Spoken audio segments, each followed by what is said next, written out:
Hi, so I have this young horse here, and I'm going to show you how I would go about ground driving one. I like to use ground driving, not necessarily with everyone, but it's definitely something. If you're going to own a horse for a long time, it's not going to hurt them. I think you could probably get in a bind doing this if you do it too much and try to dull their face. And so usually I will try to check one up laterally and check one up vertically, like I've shown in other videos before. And then this I would use, especially if I want to get this horse to rope or do something, and this will really desensitize one, but also give you just a whole different level of control on them, especially when they're young. And so what I like to do is do this in a bridle. You could do this with a halter on. I feel like if you don't have the right angle on your halter, you'll either teach them to pull on it or they might be able to get away from you. So a bridle certainly is something you need to be careful with, but I feel like it works pretty well. So what I will do first is check them up vertically, which I showed in another video. Or you could take your reins off, whatever works best. What you want to kind of prevent doing is getting too tight. And so I'll just show you that. So like I showed before, we're going to go through this breast collar. You can do it without the breast collar. You'll just have the propensity of her maybe stepping over one of these. So behind the leg once again, and then over the saddle. And then we're going to go over here, same thing, through the breast collar. Under the leg, behind the leg, up to the saddle, and then a nice square knot. This is where, like I said, you'll want to try to not go too tight. The main thing for this is just to keep these out of the way, not to introduce any vertical flexion or collection of any sort. Okay, so just so you're looking at that, that is not what we're trying to do. Then I take two ropes, whatever you got laying around. So there's no science to that. Certainly maybe something that's stiffer might not be your best choice, but this is how I go about doing it. Especially if you've not roped their feet or gotten them quiet, this could be a pretty traumatic experience. And so you need to take it seriously. Mostly when you go to string these ropes around, keep them in a safe spot, keep yourself in a safe spot, keep track of where you are, where the animal is, where your rope is. So I'm just going to go through the bit just the same way that my rein is, and I'm going to start working that down. Okay. Ooh, sorry about that. Smacked her on the nose. Okay. I'm going to walk her up here just a little bit closer. She's a little obstinate today. That's okay. Okay, so then I'm going to go through the stirrup, which you can't really see from this side, but I'll demonstrate on the other side. And then I'm just going to coil it around the horn. So I'll do this side real quick. Go through the stirrup. We'll demonstrate this on the other side. Okay, then I'm just going to coil it in just two big coils. Stick it on top. Okay, once again, this is from the same school of trying to pay attention to where the animal is. See if I can get her to step up here. With all the stuff on her face, I think she's really thinking get soft, not necessarily be bitted up. So as you can see, I'm walking away from her and she's somewhat, hooked onto me. If you don't have that going on, you might want to start there. But either way, just kind of be serious and careful when you do this, okay? So I'm going to go around the bit, through the front side of the stirrup, and then I'm just going to hook it up there again, okay? So you could certainly keep these on the ground. I find that if I don't keep them up out of the way, I kind of get tangled. And especially if this is the first time you're doing this with a horse, you really have to take those extra precautions, okay? So I just have a simple Hondu knot on there. We can show in another video how we tie that. Same knot that's on the end of a rope. So if it's already got it tied, you can just run your rope through there, okay? So I'll get this guy ready. I'm gonna go through the front of the stirrup. Okay, pull all that all the way through. Okay, and then I'll just coil it in two big loops and stick it on top of the saddle horn. Okay, now it doesn't matter which side you start this from, you can go either or. What you want to definitely not do is go behind them, because bend is your buddy with young horses, or bend is your best friend. And so I'm going to try to make her think I'm just lunging her, and that outside line is just going to kind of be hanging out there. So I'm kind of sneaking it on her, is another way of saying that, without bothering her. Be prepared for when that back rope comes around her hindquarters that she might get bothered. What you're going to want to do for safety's sake, really keep your inside rein nice and tight, okay? If they really get in a bind, let go of everything if you're in an enclosed space, okay? Just let it just calm down and try to calm them down by going up to them. If you feel like you're going to abandon them by doing that and they're going to get in a bind, then hang in there as best you can. Make sure you still have something in control. So to start this process, I'm going to be going to the right. Okay, so I'm just going to take these down nice and slow. Okay. Now, if your horse isn't quiet enough to have some of this going on, certainly take the time groundwork wise to get them quiet. Okay. So I'm going to get both lines down. I've got 2 big loops. I'm just going to drop my loops. Okay. Still pay attention where they are. They're right next to my feet. That could be dangerous. Okay. This outside line, I'm just going to try to sneak it behind her. Okay. And I might just start there before I even go over her hind end. Okay. Now, if she's fine with it, I'm going to let it fall down. Okay. The one thing I don't want to do is let it get too low. Okay. So I'm just going to kind of sit here. Okay. If they were bothered and worried, they'd start doing something. If they're going to be somewhat receptive to this, they'll do exactly like she's doing, just sitting here. Okay. And as I lunge to this direction, so I'm going to start that and I'm going to try to do it as quiet as I can. I'm going to try to keep these lines in front of me instead of behind me. You can certainly go over your shoulder, but I want them in front of me. So if she goes to leave, everything's already away from me, not going to wrap me up in the around the feet. So just remember that. So when I change directions, I'm going to have to step over, throw them over, something like that. Okay. So I'm going to go ahead and lunge her. So all I'm going to do is just add energy with my outside rein and just keep shape with my inside rein. Very similar to what you will do in the saddle. Okay. So I'm just looking for whatever size circles she'll give me without trying to leave. Okay. So I'm going to add energy and cluck. Okay. And just let her creep forward. If she was to get really bothered and worried, I'm going to work my right hand, so more bend to try to help her. Okay. If she gets quiet, I like quiet. I'd rather her be a little bit lazy here than be running off wild. Okay. So right here, I'm just going to add a little bit of right rein. What I'm looking to do with my hands is not pull on her. I'm not trying to get any vertical flexion. I mean, she's going to teach herself a little bit of this. But what I don't want to do is hang on her in any way, shape, or form. Okay, so if I'm going to engage my right rein, I'm going to try to just bring it in, take it out. Even if she's not necessarily perfectly soft to it, I don't want her to try to find that and pull on it. This is where you could get in a bind driving. If you're not giving back to them or not picking too big of fights, or if you are not giving back to them, you're going to create kind of some hardness and some lateness in their face, and that's what we don't want. Okay.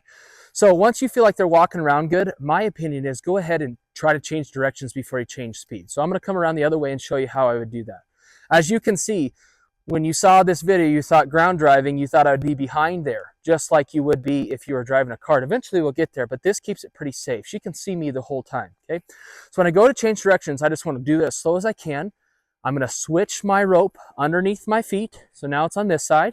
Okay. And I'm going to come around one more time just so you can see it. Okay, just like this. And when I go to do this, I'm just going to stand still, pull slowly on my left rein, and add energy with my right rein, just like I would if I was in the saddle. Show her the shape with the inside hand.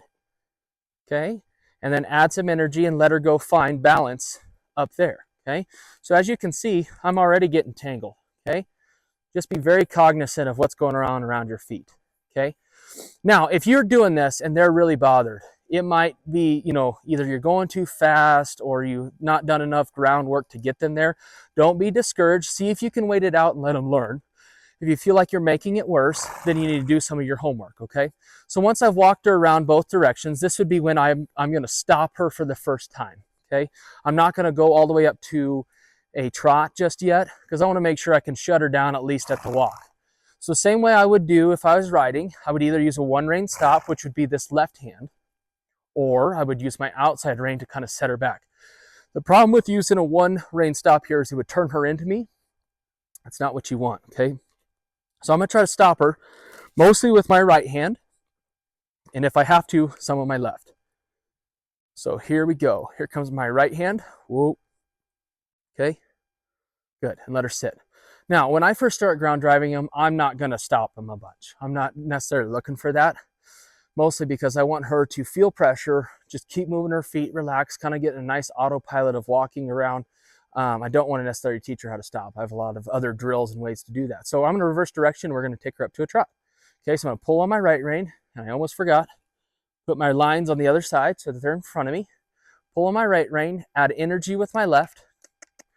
That in effect is actually moving that stirrup just the same way as it would if I was up there. Okay, so now I'm going to ask her to trot. I'm going to cluck. Then I'm going to kick. Here it goes. Now I'm going to kick. Good.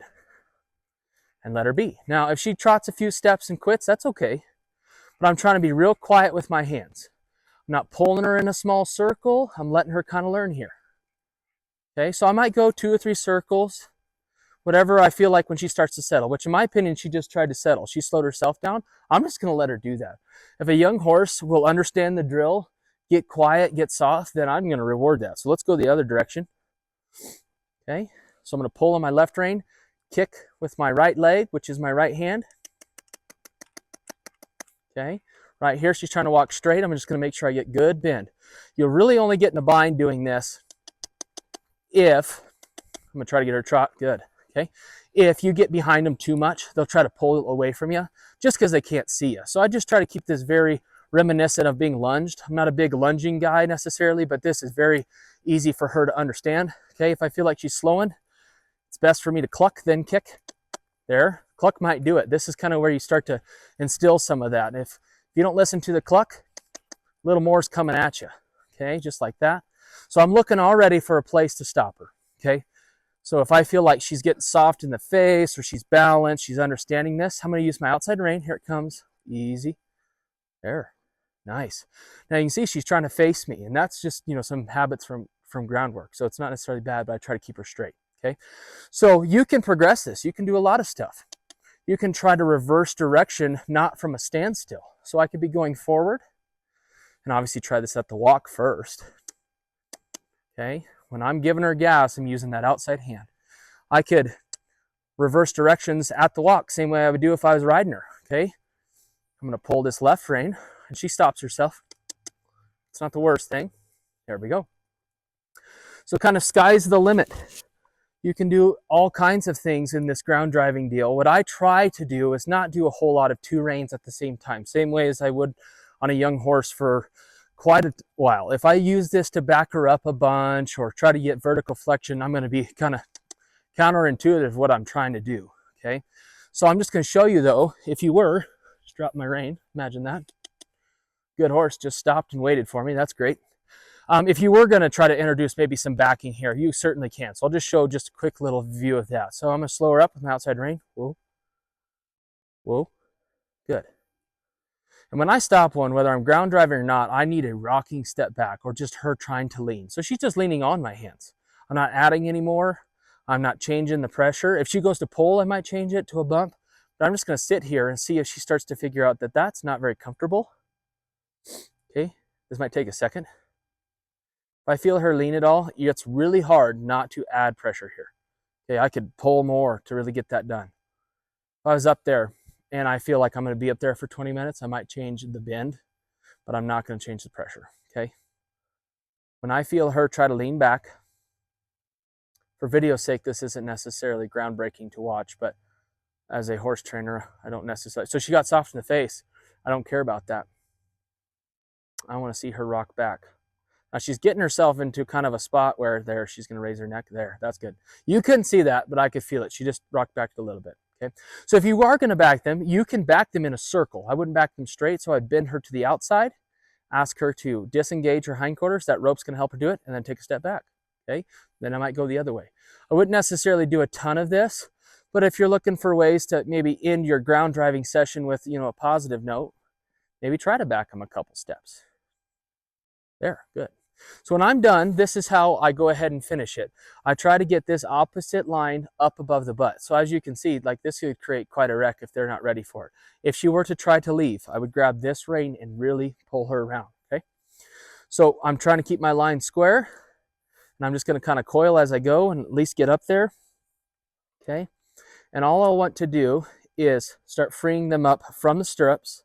Then I'll go and take them off of there, and then I'd go ahead and undo that vertical flexation. So ground driving is something that is a great thing for a young horse to learn, especially if they're going to have a lot of ropes around their legs and different things like that. It really teaches them not to be fearful, but also understand pressure, whether you're on them or not. So if you like this video and want to see more videos just like this, please like and subscribe to the Startup Cowboy channel.